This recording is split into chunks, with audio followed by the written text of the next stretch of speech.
Walter Stadnick's name commands both fear and respect, even years after his reign as one of Canada's most notorious criminals. At just 5 feet 4 inches, he defied the odds, becoming the third national president of the Hells Angels in Canada and reshaping the nation's organized crime landscape. His rise wasn't just a tale of ambition, it was a journey through loyalty, betrayal, resilience, and power struggles in a world where survival required constant adaptation. This is the story of a man who turned his small stature into a towering presence in the underworld. Born in 1952 in Hamilton, Ontario, Stadnick was the son of Ukrainian immigrants. His childhood was far from what one might expect for a future criminal mastermind. A quiet and well-behaved boy, he attended church regularly and gave little indication of the storm brewing within him. But adolescence brought a profound change. By the time he entered high school, Stadnick had transformed into a tough, ambitious teenager who was unafraid to make waves. High school was where Stadnick's criminal path began. Known for his intelligence and natural mechanical skills, he excelled in auto shop, but his academic interests stopped there. While his peers were focused on grades and future careers, Stadnick had carved out his own path as the school's principal drug dealer. He fought frequently, earning a reputation for his toughness despite his diminutive size. It was during this time that he founded his first gang, the Cacks, a small group of like-minded individuals whose name paid homage to their Ukrainian heritage. By the age of 18, Stadnick had already caught the attention of law enforcement. His first arrest came in 1971 when he was found in possession of LSD, followed soon after by another charge for carrying hash. During one courtroom appearance, chaos erupted as his gang members caused a brawl with the police, a dramatic event that hinted at the loyalty Stadnick could inspire in his peers. His time in custody gave him the opportunity to reflect on his choices, but rather than deterring him, it solidified his commitment to the criminal world. Stadnick's first significant setback came when he sought to join Satan's Choice, Canada's largest motorcycle gang. Despite his ambitions, the gang's leader, Mario Parente, rejected him outright, deeming his height a liability. For most, this rejection would have been the end of the road, but Stadnick saw it as a challenge. He joined a smaller group, the Wild Ones, and quickly took control as their leader. While leading the Wild Ones, Stadnick began working with the Musano crime family, taking on tasks that included bombings, assassinations, and enforcing protection rackets. These activities expanded his network and influence in Canada's criminal underworld. But it wasn't until the late 1970s that his path intersected with the organization that would define his legacy, the Hells Angels. During the Montreal Biker War, a bloody conflict between Satan's Choice and the Popeyes, Stadnick saw an opportunity. With US-based clubs like the Outlaws and the Hells Angels fueling the violence, Stadnick proposed an alliance between the Wild Ones and the Hells Angels. In October 1978, he met Yves Buteau, the Hells Angels leader, to discuss a potential patchover. The meeting was ambushed by the Outlaws, resulting in several deaths, though Stadnick survived. While Stadnick was in Montreal, his gang in Hamilton faced its own destruction. Mario Parente, the same man who had denied him entry into Satan's Choice, orchestrated the dismantling of the Wild Ones, leaving Stadnick without a base to return to. Forced to relocate, Stadnick moved to Montreal, where he began integrating himself further into the Hells Angels network. By May 26, 1982, Stadnick officially became a member of the Hells Angels, thanks in part to his friendship with Noel Mailloux, who acted as his translator and ally. His induction was a pivotal moment in his career, but it came with its own set of challenges. Stadnick's efforts to establish an Ontario chapter of the Hells Angels met resistance. An attempt to patch over the Vagabonds gang fell apart due to financial disputes and issues related to drug trafficking, and tensions with the rival outlaws remained a constant threat. Despite these struggles, Stadnick's resilience never wavered. In 1983, tragedy struck when Yves Buteau was assassinated. Stadnick, on his way to attend Buteau's funeral, was involved in a motorcycle accident that left him seriously injured. While recovering in the hospital, he was guarded by both the Hells Angels and the police, a clear indication of the power and influence he had accumulated. Stadnick's ability to rebound from personal and professional setbacks became one of his defining traits. After his recovery, he facilitated the patchover of the Halifax-based 13th Tribe, successfully expanding the Hells Angels' presence in eastern Canada. This move not only strengthened his position within the organization but also reinforced his reputation as a leader who could deliver results. However, Stadnick's ambitions in Ontario remained a source of frustration.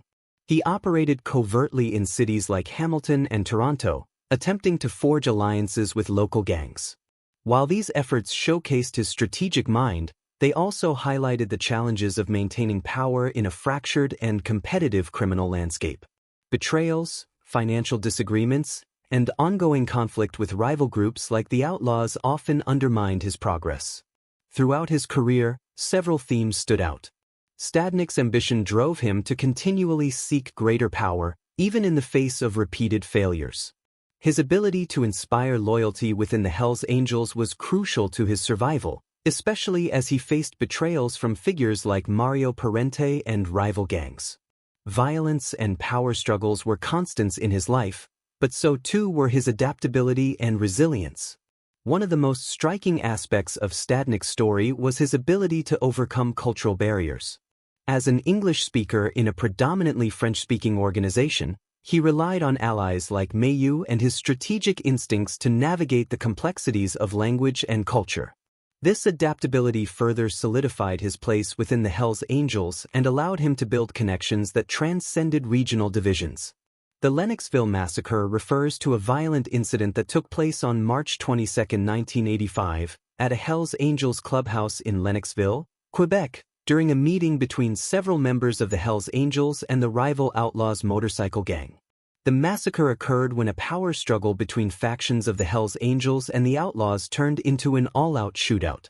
Walter Stadnick was not directly involved in the massacre, but the event played a pivotal role in solidifying his status and influence within the Hells Angels. It contributed to the escalation of violence and gang rivalries, as well as increasing tensions between competing outlaw motorcycle gangs in Canada. In the aftermath of the Lennoxville Massacre, Walter Stadnick emerged as a principal figure in the Hells Angels organization. His election as national president was not a mere coincidence but a strategic necessity. Police and internal observers viewed his ascension as both calculated and inevitable.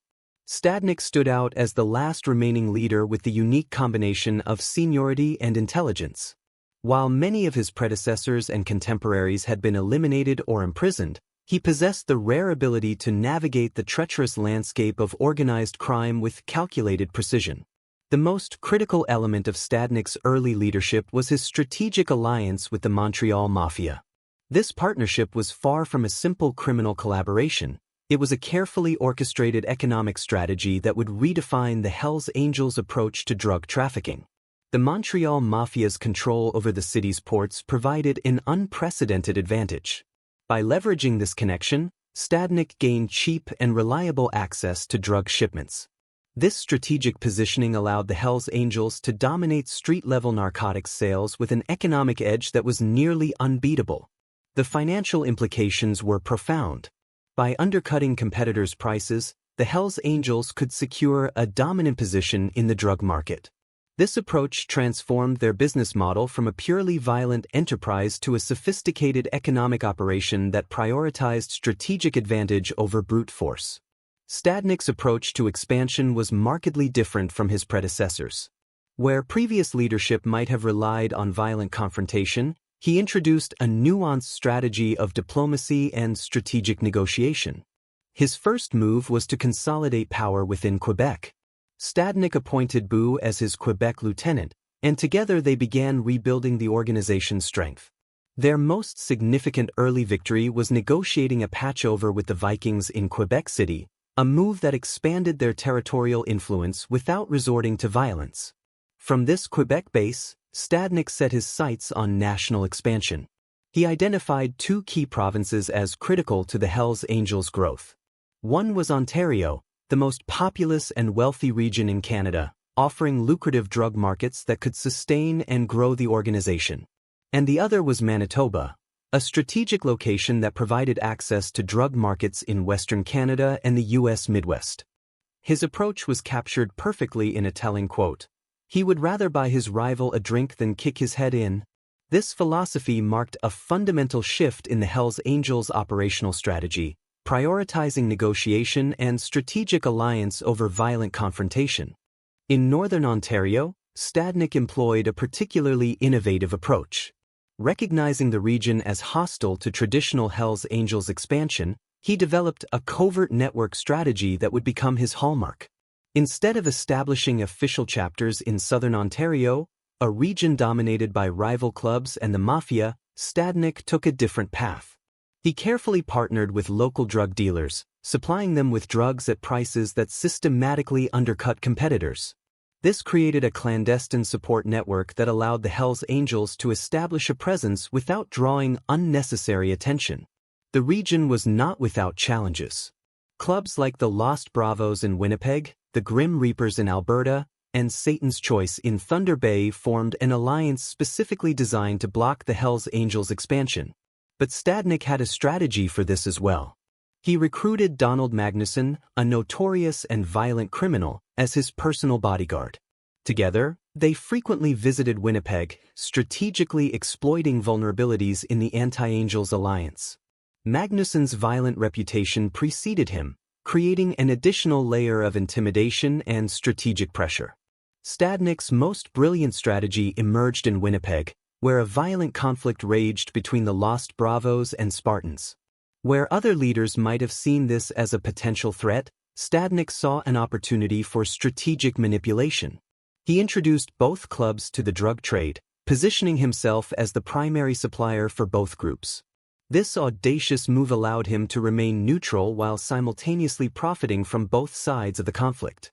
By carefully managing the tensions and economic interests of these rival clubs, Stadnick cemented his influence and demonstrated an extraordinary ability to manipulate intergang rivalries. The outcome was a testament to his strategic genius. While the Lost Bravos and Spartans remained locked in their conflict, Stadnick emerged as the true winner, controlling the economic flow that sustained both groups and expanding the Hells Angels' influence in the process. This approach went beyond traditional criminal expansion strategies. It represented a sophisticated understanding of economic power, interpersonal dynamics, and the delicate balance of criminal ecosystems. Stadnick was not just leading a criminal organization, he was orchestrating a complex economic and social strategy that prioritized long-term growth over short-term violence. His methods revealed a profound understanding of power, that true control comes not from force, but from strategic positioning, economic manipulation, and the ability to turn potential conflicts into opportunities for expansion. Stadnick's efforts to expand the Hells Angels' reach into Ontario during the mid-1990s were marked by ambition but ultimately led to a series of miscalculations that tarnished his reputation. Seeking to dominate Ontario's lucrative biker market, he orchestrated the formation of a puppet club, the Demon Keepers, as a front to flood the region with cheap drugs and undercut rival groups. However, the plan unraveled rapidly. Language barriers between Quebec-based members and Ontario recruits hampered communication and operational efficiency. Key arrests further weakened the Demon Keepers' structure, leading to their collapse. This failure not only stymied the Hells Angels' incursion into Ontario but also dealt a severe blow to Stadnick's standing within the organization. Amidst this turmoil, the betrayal of Danny Kane, a trusted Hells Angels associate, proved even more consequential. Feeling abandoned by Stadnick, Kane became an informant for the RCMP, providing intelligence that would later fuel significant law enforcement actions against the club. Meanwhile, internal rivalries began to surface, threatening to fracture the Montreal chapter. Scott Steiner, a charismatic American Hells Angel, capitalized on Stadnick's missteps. Building alliances within the chapter, Steiner openly challenged Stadnick's leadership, leveraging the Ontario failure as proof of his ineffectiveness. Steiner's growing influence drew away Magnuson, Stadnick's former bodyguard, who defected to Steiner's side. Stadnick responded with calculated determination. To counter Steiner's ascent, he established the Nomads, an elite chapter with a mandate extending across Canada. The Nomads became a powerful tool for consolidating Stadnick's influence, with its core group, known as the L Table, ensuring unwavering loyalty among top members. This strategic maneuver diminished Steiner's standing and preserved Stadnick's position within the Hells Angels hierarchy. As internal conflicts simmered, the Quebec Biker War erupted in 1994, marking a bloody chapter in the Hells Angels' history. The war began with Maurice Boucher's ultimatum to rival Quebec biker gangs, notably the Rock Machine, igniting a violent struggle for supremacy. Over the next 6 years, the conflict claimed more than 162 lives, cementing its place as one of the deadliest biker wars in history. Stadnick entrusted Boucher and the Nomads to manage the war effort in Quebec, allowing him to focus on expanding the Hells Angels' reach across Canada. Stadnick employed a mix of manipulative strategies to bolster the club's influence in Western Canada. He orchestrated alliances and mergers between puppet clubs, such as uniting the Redliners with Los Bravos after destabilizing the Spartans. These maneuvers not only expanded the Hells Angels' territory but also strengthened their hold on key drug trafficking routes. However, Stadnick was equally ruthless in eliminating internal threats. Danny Kane's betrayal bore fruit for law enforcement, leading to the exposure of Steiner as a liability. By 1996, both Steiner and Magnuson were murdered under Stadnick's orders, removing his most prominent challengers and consolidating his control. The patchover of Los Bravos further solidified the Hells Angels' dominance in Manitoba, marking a turning point in Stadnick's reclamation of authority.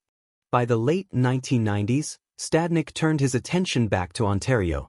The assassination of Johnny Papalia, a prominent Hamilton Mafia figure, created a power vacuum in Ontario's underworld. Stadnick capitalized on this opportunity, forging alliances with local criminal leaders like Gerald Ward in Niagara Falls through a combination of intimidation and lucrative offers. The Hells Angels' strategy in Ontario mirrored their earlier expansion efforts but with greater precision. Cheap drugs and membership incentives were used to entice smaller clubs, while high-profile summits signaled their dominance. The Loners, a prominent Ontario biker gang, became a primary target. By December 2000, Stadnick had orchestrated a mass patchover event that saw over 160 members from multiple clubs join the Hells Angels, firmly establishing Ontario as their stronghold. The Hells Angels' dominance across Canada by the early 2000s was undeniable, but it came at a price. In March 2001, Operation Springtime struck a devastating blow to the organization. Based on intelligence provided by Danny Kane, law enforcement launched a coordinated nationwide raid, arresting 143 members, including Stadnick. Charges ranged from murder to drug trafficking and gang-related activities. In 2004, Stadnick was convicted and sentenced to 14 years in prison. Though he maintained a reputation as a model inmate, his involvement in a loan sharking operation in 2006 demonstrated that his criminal enterprises persisted even behind bars. Stadnick was released from prison in 2014 and adopted a reclusive lifestyle. Reports suggest he now works as a construction worker and rarely makes public appearances, with the last notable sighting occurring at a Hells Angels funeral in 2019. His legacy, however, remains a subject of debate. While he successfully brought the Hells Angels to national dominance in Canada, it came at the cost of internal divisions and heightened law enforcement scrutiny. Questions linger about his current role within the organization and the extent of his influence in shaping its future. As the saga of Stadnick and the Hells Angels unfolds, it leaves behind a complex narrative of ambition, loyalty, and betrayal. His rise and fall serve as a cautionary tale about the perils of unchecked power and the relentless pursuit of dominance. The Hells Angels, despite their triumphs, now face the enduring challenge of navigating a landscape reshaped by Stadnick's legacy. For those drawn to stories of intrigue, ambition, and conflict, Stadnick's chapter in the Hells Angels' history offers both a compelling study of criminal enterprise and a sobering reflection on the cost of power. If you found this story as captivating as it is chilling, consider delving deeper into the untold accounts of organized crime's most notorious figures. Subscribe to our channel, where we uncover the secrets behind the power, betrayal, and ambition that define these hidden worlds.